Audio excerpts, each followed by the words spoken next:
Okay, I think we're ready. And so I just want to welcome everybody here. Say hi and tell me if you're wearing a costume tonight for Halloween. I know that's more of a North American thing than Halloween's not really celebrated in Europe. So if you're checking in from Europe, I'm a little jealous actually. My kids start eating candy the end of October, and it seems like the candy stream just never ends right up until Christmas. Just getting my camera set up here. There we go. Hi everybody.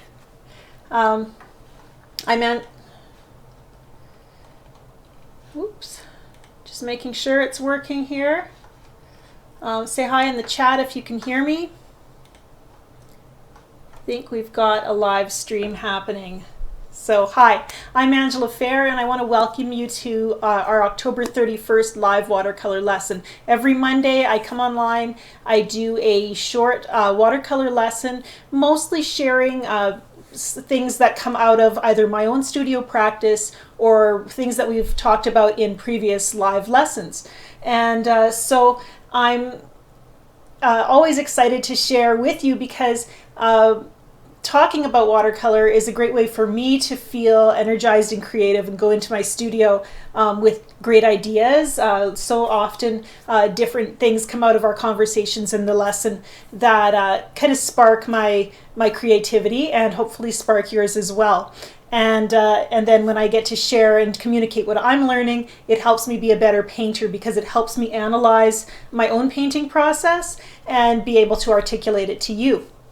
So these are all great reasons for us to be getting together every week. And I had somebody email me just like a day or two ago saying, Angela, I'm not sure how you're going to be able to keep up with these live lessons when, aren't you going to run out of content to share? Or maybe the concern is, if I'm giving away information for free on YouTube here, what am I going to have to share in my paid classes? But I think that the live lessons are very different than my paid courses because I'm able to offer much more depth and structure in my paid courses, as well as being able to critique student work in the student galleries and really have input into what you're working on, which is something you're not going to get, of course, here on YouTube.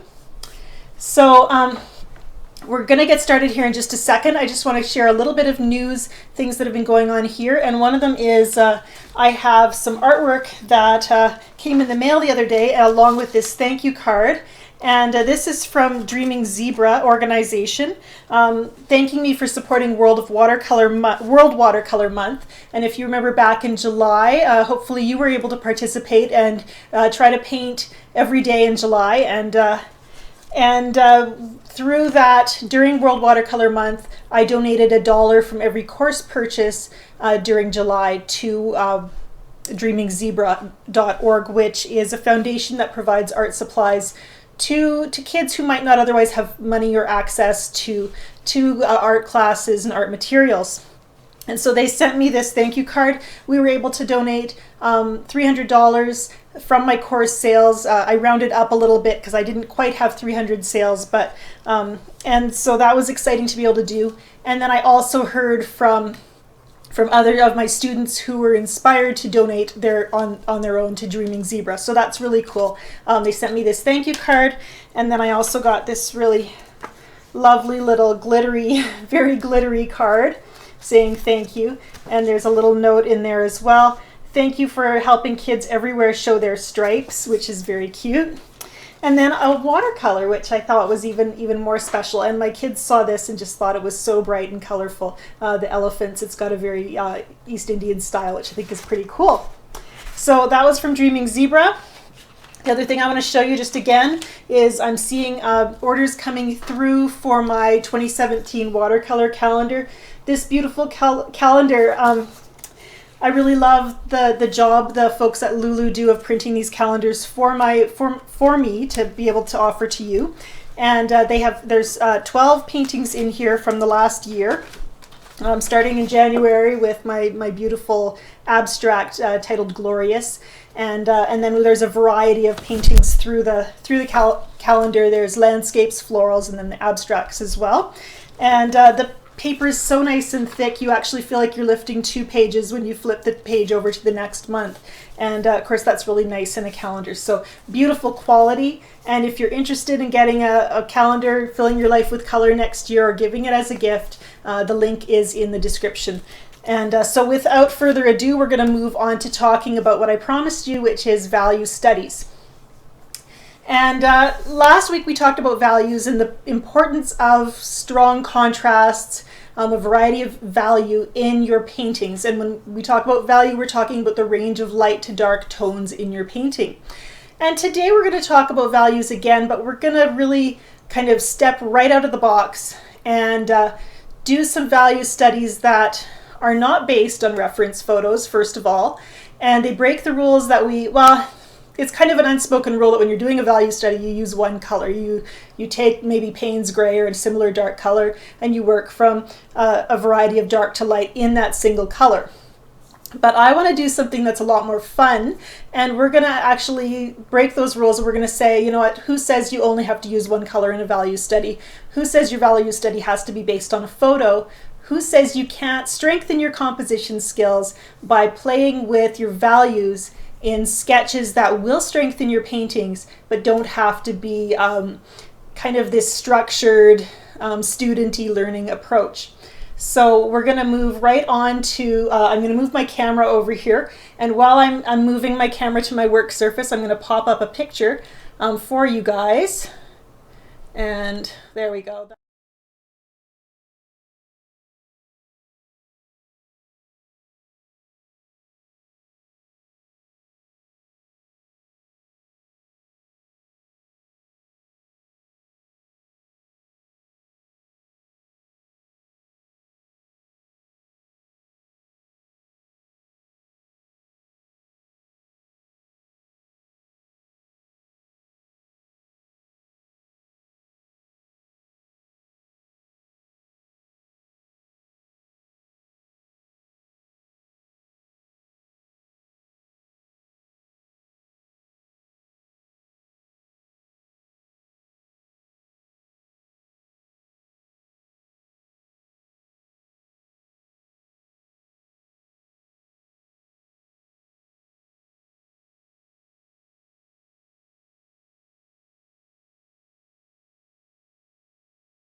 Moving back to my surface here, and there,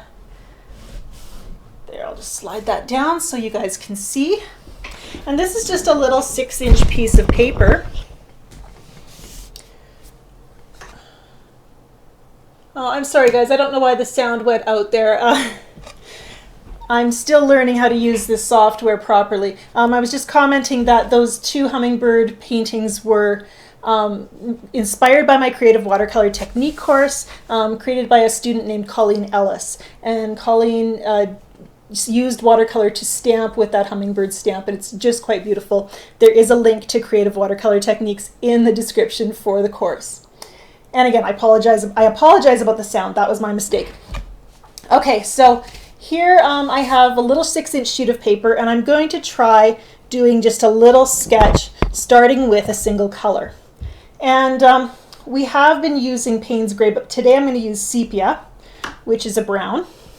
And I'm going to start by, I don't have a reference photo, so that means I have to choose a composition that pleases me.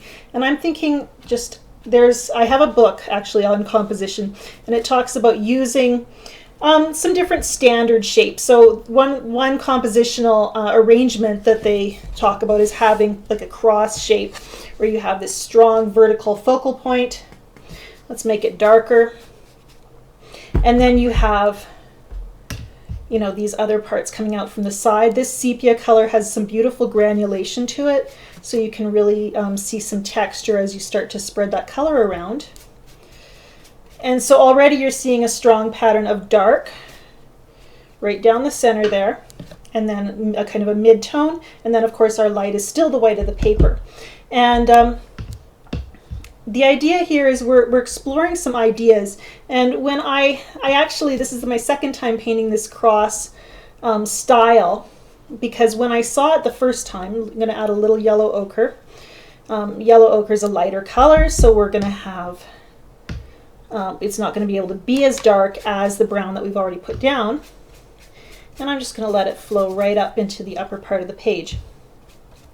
And when I did this the other day, this exact same composition, trying out this cross format of composing a painting, I right away started to see possibilities in that shape, in that composition or compositional arrangement. And I think that's the value of playing with values, with this idea of composing the patterns in your painting. So we have a strong dark that looks to me like maybe a tree trunk, and then we have this band of kind of a middle tone, and then lighter areas which maybe could be a sky. So right away I'm starting to see a landscape, but I'm really just playing with colors that please me, and in value patterns that work dynamically in the painting. And by not grabbing a photo, I'm thinking about composition. Because I don't have a picture in front of me, I don't just think, okay, if I had a photo of a tree with a landscape behind it, I'd be thinking of the objects in my painting. But right now I'm forced to think about the arrangement of the values, because really that's what I'm supposed to be concentrating on. I'm going to add a third color here. We have some really warm colors going on. We have the dark brown, the sepia. We have the yellow ochre, which again is a warm color. I can go in now with a cooler color, and this is phthalo turquoise, and create some new dynamics. And phthalo turquoise, when we add it to some of this sepia, burnt umber works as well. You see you get a really beautiful dark, actually, that kind of gets mixed. It's almost black there. And then as I fiddle around here, I'm not liking that turquoise that I laid down there. It's a little bit too dominant. So I'm just going to move it by adding a little water and tilting and letting it flow. And I can also mix it by adding a little, maybe the yellow ochre, just touching it in, and because there's a lot of water, everything starts to move, so the colors start to combine, and that gives a new effect. In fact, now maybe that could be a bush kind of in the background. But really what I've created here is already starting to tell a story. We're already seeing possibilities and shapes in it. And that's exciting to me. So we're going to just let that sit for a second. And I'm going to show you the one I did. I have 2 pieces of paper here, so we can do 2 value studies right now. And I'm going to show you the one I did that was just like this earlier this week. And it's right here. So you can kind of see the influence there. And I really love this, because I started out just thinking of that strong vertical and then that band behind it to make this cross shape. And it's not a super traditional cross, you know, this is kind of angled, this is kind of angled, it's almost like a V. But it looked great as a shape on the paper, just the shape alone, it looked great. And then I started to see this tree there. And I still want to add maybe crispen up a few of the branches, but I love the possibilities that happened in this painting, just from starting with an interesting composition. There we go. So I'm wondering if you're seeing that too. And what happened was, as this, really this is a 2-layer painting, as this all dried, the first layer, the only thing I did in the second layer was to go in and add texture to the trunk and to the branches. And then I ran out of time, so I need to go in and tighten up a few of those branches. But I'm not going to fuss too much with it. I love the simple, suggestive feeling of this tree. The color scheme, which gives us the feeling of kind of a wintry feel. It's kind of barren. And I have something cool to tell you about this painting, which I'll share in a few minutes. But, you know, we can go in a similar direction with this, or we could turn it and start to try to see other possibilities, you know, just by moving our paper around.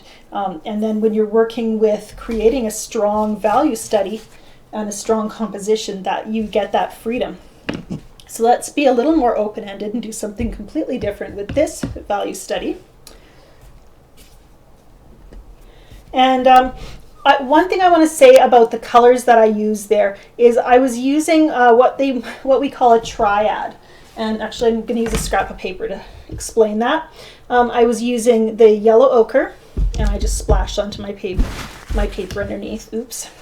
And I was using the sepia and the phthalo turquoise. And so with phthalo turquoise and yellow ochre, we have a very obvious blue and yellow. And then our sepia, which really is kind of more of a brown, but it's a warm brown, kind of stood in as our red. And by combining these three colors, we can get a lot of variety. And whoops, grabbed the wrong one. You know, we can get that almost black when we combine the sepia and the phthalo turquoise. Obviously, we're going to get a green if we combine the yellow ochre, whoops, and the turquoise. I keep grabbing the wrong colors. And then by combining the yellow and the brown, we just continue, we kind of make our neutral even a little bit warmer. So it's not a true triad in the sense that it's a very dominant red, yellow, blue, but you have three colors that combine to make some very interesting transitions and react with each other in interesting ways. So let's do another kind of suggested triad. We're going to choose some colors that are kind of close to yellow, red, and blue on the color wheel without actually being yellow, red, and blue. Let's see here. Or at least they're not the purest of the primaries. We'll use our pink. It always seems to come out in most of our... Actually, no, because it seems to come out in most of our lessons, we're going to pick something else. I'm going to pick this. I think it's one of my reds from Daniel Smith. I think it's Paraline. And we're going to go...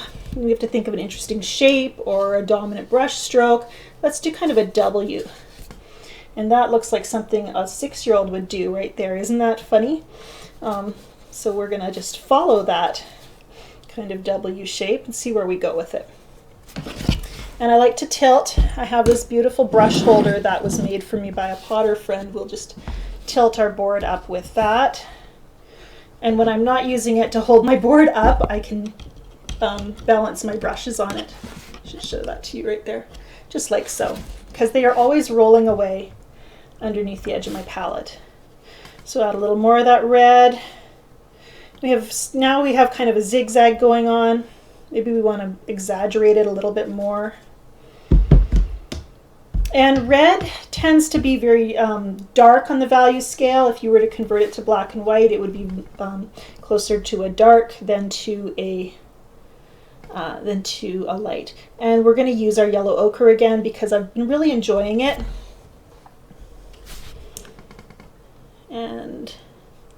And I'm not really sure where this is going at this point. And that's the fun thing about a value study is you're open, you're looking for possibilities as you paint and as you strengthen your composition. So, you know, what could this be? And maybe it's not anything, and then you're just focused on keeping your arrangement quite pleasing. So we've got a very clear bright red, and we've got kind of an earthy, creamy yellow. So what should we choose for our third color? And if we want to keep our red nice and bright, maybe we want to contrast it with kind of a cloudyish blue. Let's go with the cobalt teal. And I'm not sure if that will work, but that's the whole point. We're experimenting and seeing how these colors will react with each other and making a plan. And a lot of times what happens is, because I love these diagonal brush strokes, is I start to see grass or roots. You know, I almost always see nature in my painting. And if I'm not seeing anything, if possibilities aren't really suggesting themselves, then maybe it's just a matter of needing to turn my paper and let things flow in another direction.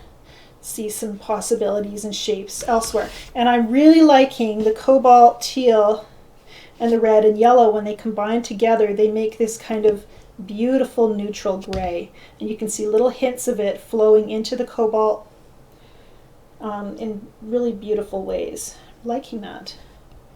And I'm not really seeing, like I said, I'm not really seeing any specific scene or shape in this particular arrangement, composition, and that leaves me open to kind of continuing to improvise without choosing a direction to go.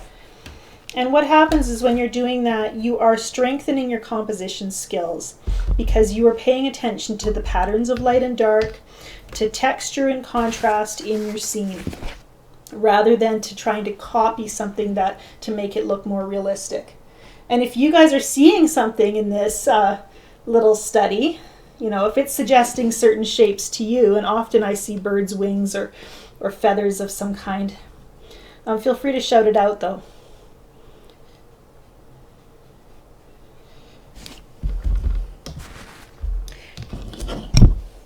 And I can use my toothbrush, well, not my toothbrush, my painting toothbrush rubbed into my palette to create some spatter and texture that way. And it makes a very fine spatter. And I have a palette knife, and I could choose to use that to scrape.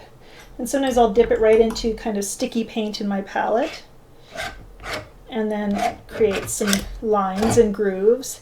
And if you dent your paper, your pigment will sit into it differently. So you can try different things there, or you can move paint that's already on the paper.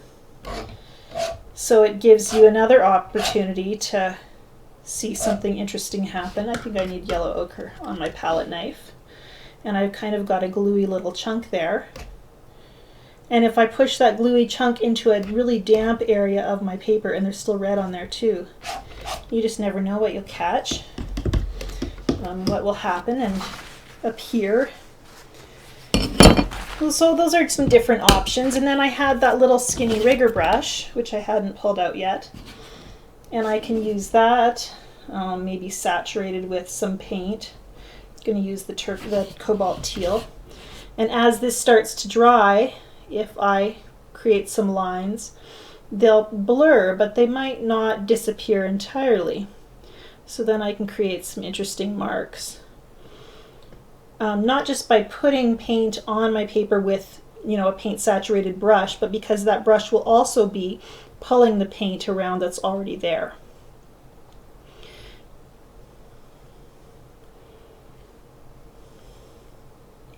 And I think that yellow ochre really needs to kind of dominate a little bit more than it is, present itself into the painting.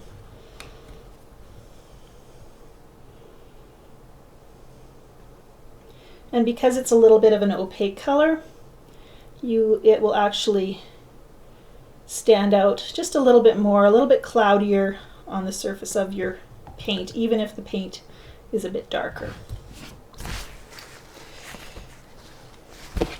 Sometimes when I have something like this, which is kind of there's a lot of stuff happening, but nothing really standing out, and that's partly because my red isn't really doing its job as my darkest dark. So that might mean I just need to add more red. Oh, that is kind of fun. And sometimes that means I might just want it to dry and do a wash of a dark color over top. But I'm kind of liking adding that red and letting it kind of boss the rest of the painting around.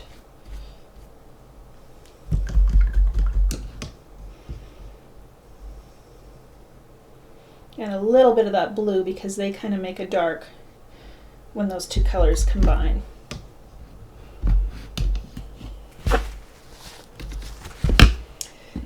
So you've gotten a sneak peek here into my painting process. I've been having so much fun in my studio making these little 6-inch studies, and I really do feel confident that when I'm doing them, even though I'm not using a reference photo, actually because I'm not using a reference photo, I'm focusing on, you know, effective composition, what works for the painting's sake more than for, you know, a reference photo.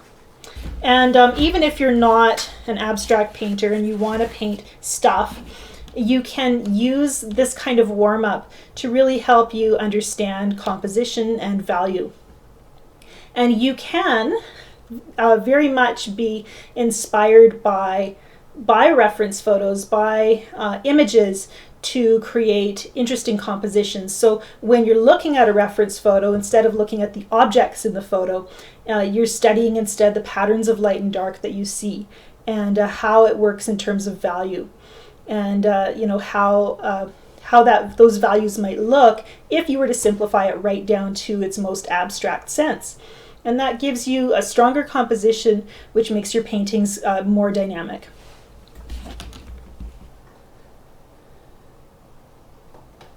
I'm just gonna move my camera one more time here,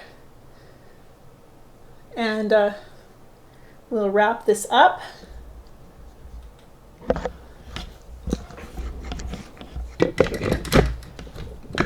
And I'm going to take a look at your questions here as well, if you have some questions. I love that people are saying they see waves. Waves or surfers, because I actually did one. I think I brought it with me. I have a few of my 6-inch studies here. I have this one that I did, which was all blues, and so it's a kind of a monochromatic value study, but it was very much this beautiful ocean wave with the sky behind it, and that was so much fun to do. And I've just been continuing to work on these different little 6-inch compositional sketches. You can do a floral kind of abstractish thing. This one is seems to me like berries.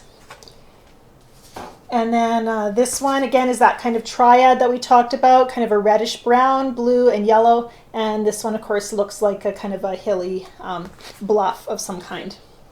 Wild grasses. So it's amazing when you start to look at composition and values. It's amazing what you start to see. And the other day, just scrolling through some images online, I saw a photo of autumn leaves, and it was just this blaze of red leaves and then a very neutral background. And just that one glimpse was enough to give me ideas for using that same kind of arrangement in a composition, in a painting. And so, I wasn't I didn't have to feel worried about copyright, because it wasn't so much that, oh, I want to paint those leaves and those trees, but it was just that idea of seeing a composition, seeing the foundation that made that photograph strong, and then realizing its possibilities in painting. So it's been a lot of fun for me to start with one color like I did here in our tree. Whoops, it's upside down. Starting with the burnt umber and just getting that very basic first shape. And think of, maybe think of it in terms of a letter of the alphabet. Do a T, and then see how you can develop that to look see the possibilities in it to create a strong composition. Look for those medium, light, and dark values. You don't need to think in terms of more than 3 values. And then just kind of play with color and shape. And they're not all going to work. I didn't bring the one that I have in the studio that I'm really not liking. I guess I should have, huh? And yeah, just playing until you see something you like.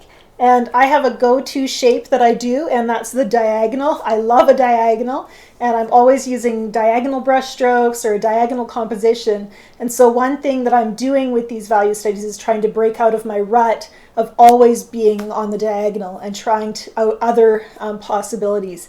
And it's been exciting for me, and it helps me to be more confident that I don't have to just go to that diagonal.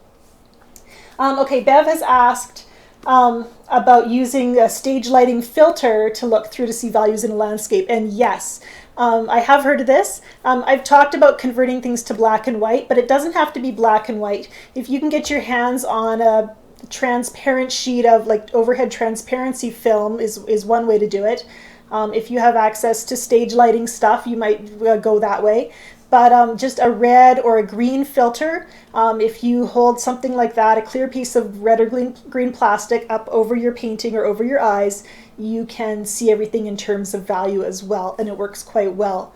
I think because we're so accustomed to seeing things in black and white that going to red, for example, it kind of shakes our brain up and helps us to see values better.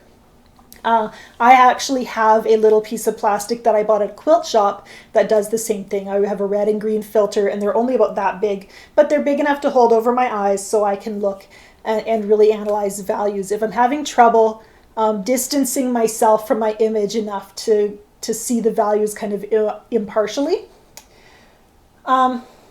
Yeah, let's see here. More questions. Do I always use 3 colors for my studies? Again, I kind of like to break the rules. For these lately, I've been trying to use 3 colors because I have a tendency, you see I have 3 palettes here that I was dipping from, but I have a tendency to want to use a whole bunch of colors. And so I've been trying to work with a more limited palette. When you work with just 3 colors, you learn how they interact with each other so much better. And whenever we know our colors well enough to kind of know what to expect when we mix them, that helps us to be able to paint more confidently.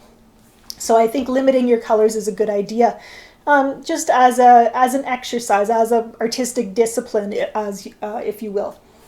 The name of the book or resource that describe different compositions. I do not have it in front of me, Paula.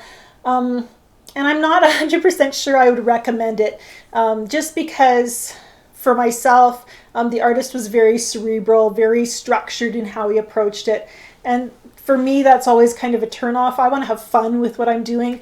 And so, but the most useful part, I think, of that book was just he would analyze different old masters and the use of different compositions. And they had like a S shape that they would use, where they would place their focal points and their values, or a Z, and the cross, like that I mentioned, just different options for arranging your composition to make a dynamic image.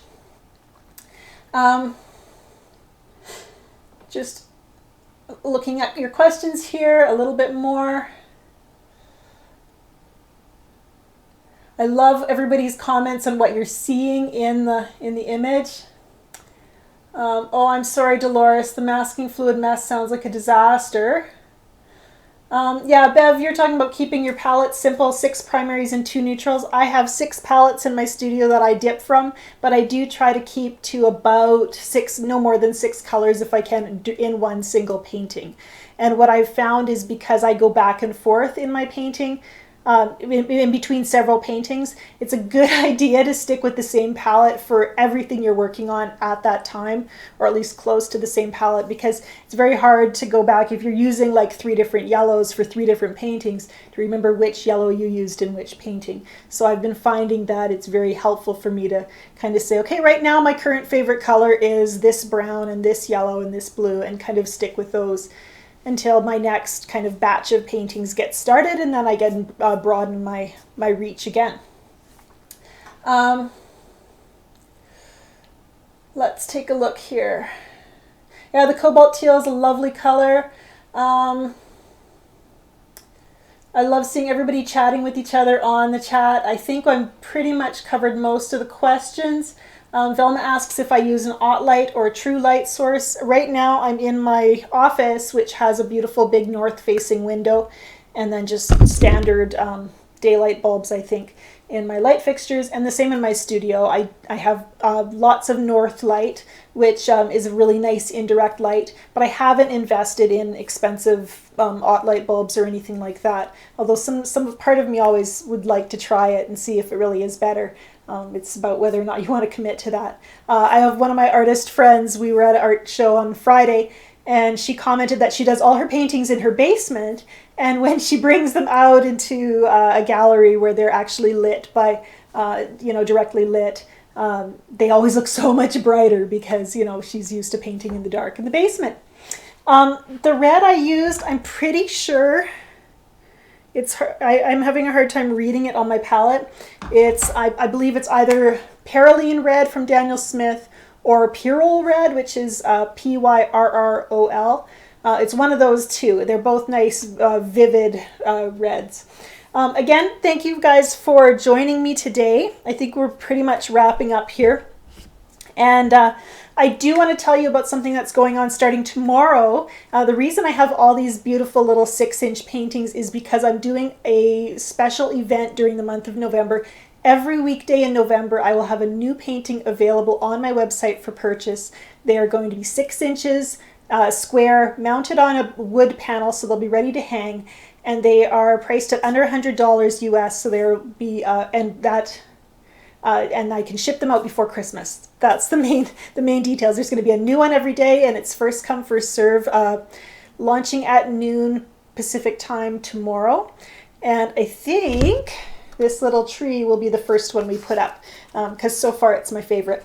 And so I'll watch your email for that, because I will be sending out links to where you can purchase and join in if you are interested in buying one of my little jewels. So yeah, that's all I wanted to say about that. I'm excited about it. They're a lot of fun to paint, these little gems, and sometimes I think I love the small paintings more than the big ones. Again, thank you for joining me.